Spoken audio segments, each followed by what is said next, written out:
মেনে নেওয়া আর মানিয়ে নেওয়ার চলছবি। সংসার মানেই ফিল্মি ভালোবাসা হয় না, এটা একটা মেয়ে বিয়ের অনেক পরে বুঝে।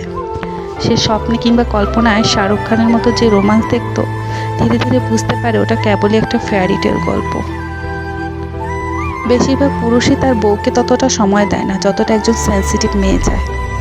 বেশিরভাগ মেয়েরাই এটা অ্যাডজাস্ট করে নেয়, কিন্তু ঝামেলাবাদী কিছু মেয়ের ক্ষেত্রে, যে মেয়েগুলো বইয়ের তাকে ভালোবাসা লুকিয়ে রেখেছিল, গোপনে আশিকির ক্যাসেট বা সিডি গিফট করেছিল, তাদের নিয়ে।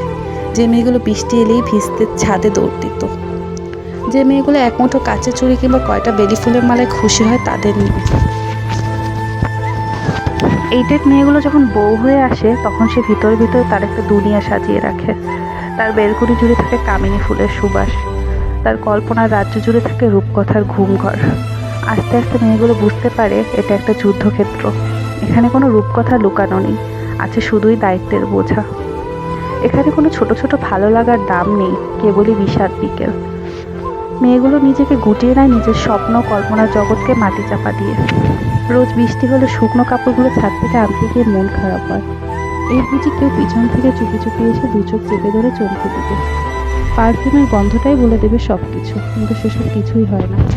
এটা না শুনলে ইমোশনাল হয়ে যায়, কিন্তু আশিকের গান শুনে কান্না করে লুকিয়ে লুকিয়ে। এখন তার ভিতরে একটা কিশোরী বাস করে, কিন্তু সে কিশোরীটাকে সে আর বাস্তবে আনে না। নিজের আলাদা জগতে একটা দেয়াল টেনে বিষণ্ণ চোখে কেবল আকার দেখে। এগুলো ভালোবাসার কমতিতে মুখ তৈরি হয়। সময়ের পারপার্শ্বিকতায় নিজেকে বদলে ফেলার ব্যর্থ চেষ্টা করে, কিন্তু বদলাতে পারে না তার কিশোরী মন। কখনো মেনে নেওয়া, কখনো মানিয়ে নেওয়ার অভিনয় করে কাটিয়ে দেয় সারাটা জীবন।